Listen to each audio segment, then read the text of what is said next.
You know the feeling. You boot up the latest open-world game. The camera sweeps over a massive, beautiful landscape. Icons scatter across your map like confetti. Towers pierce the skyline, begging to be climbed. Quest markers pulse with promise. And yet, somehow, none of it feels real. None of it feels alive. You're standing in what should be a living, breathing world, but it feels more like a checklist. A beautiful, expensive checklist. Welcome to the Ubisoft formula. The design philosophy that promised us infinite worlds and delivered infinite emptiness. Let's dissect exactly what the Ubisoft formula looks like.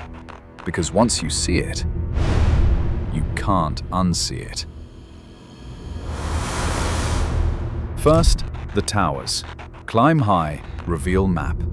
Whether it's radio towers in Far Cry, viewpoints in Assassin's Creed, or scar beacons in Avatar, the pattern is identical. Climb thing, see more things to do. Second, the icons. Your map explodes with activities. Collect 500 feathers, clear 47 enemy camps, solve 73 generic puzzles.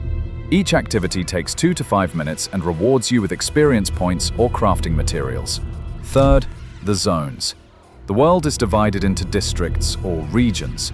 Complete enough busy work in each zone and you liberate it. The enemies stop spawning, NPCs thank you, and you move to the next identical zone. Fourth, the padding. That 40-hour playtime? About 8 hours is actual story content. The other 32 hours is you traveling between icons, watching identical animations, and clearing camps that respawn the moment you leave. This isn't game design, it's productivity software disguised as entertainment. The Ubisoft formula didn't appear overnight. It evolved from a genuine problem. How do you fill massive game worlds? Early open-world games like Grand Theft Auto had relatively small maps with handcrafted content. Every building you could enter was specifically designed. Every mission was unique. But as technology improved and marketing departments demanded biggest world ever, developers faced an impossible choice. Spend 10 years handcrafting every detail, or find a way to procedurally fill space. Ubisoft chose efficiency. Why create 20 unique missions when you can create 5 mission types and repeat them 200 times? Why hand-place collectibles when an algorithm can scatter them across the landscape? The result? Games that feel like they were designed by an Excel spreadsheet rather than human creativity. But here's the twisted part. The formula works, not because it's fun, but because it exploits our psychology. Clearing icons provides a dopamine hit. Checking items off a list triggers our completion instinct. The constant stream of small rewards keeps us playing even when we're not enjoying ourselves. It's the same psychology behind mobile games and social media.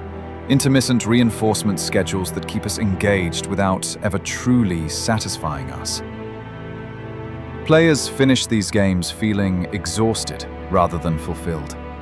We've completed the world, but we haven't experienced it. We've checked every box, but we haven't had an adventure. Contrast this with truly great open-world design. Breath of the Wild gives you a physics sandbox where every hill might hide a clever puzzle. The Witcher 3 fills its world with multi-layered stories that connect to the larger narrative. Elden Ring places unique bosses and areas in locations that reward genuine exploration. These worlds feel alive because they respect your curiosity. They don't just give you tasks, they give you mysteries.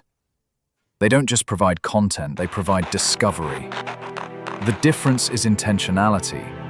Every element serves the experience rather than the spreadsheet. The Ubisoft formula has infected the entire industry.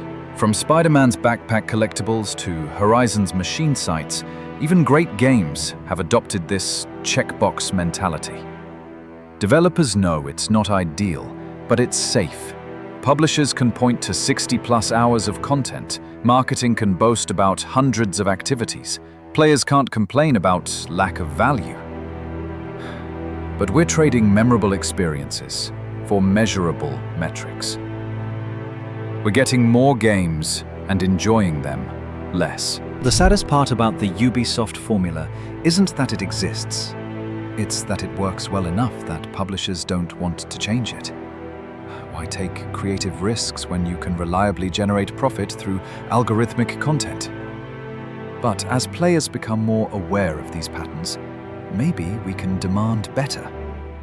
Maybe we can choose quality over quantity. Maybe we can stop climbing towers and start climbing mountains. The next time a game shows you a map covered in icons, ask yourself, am I exploring a world, or am I just working through a to-do list?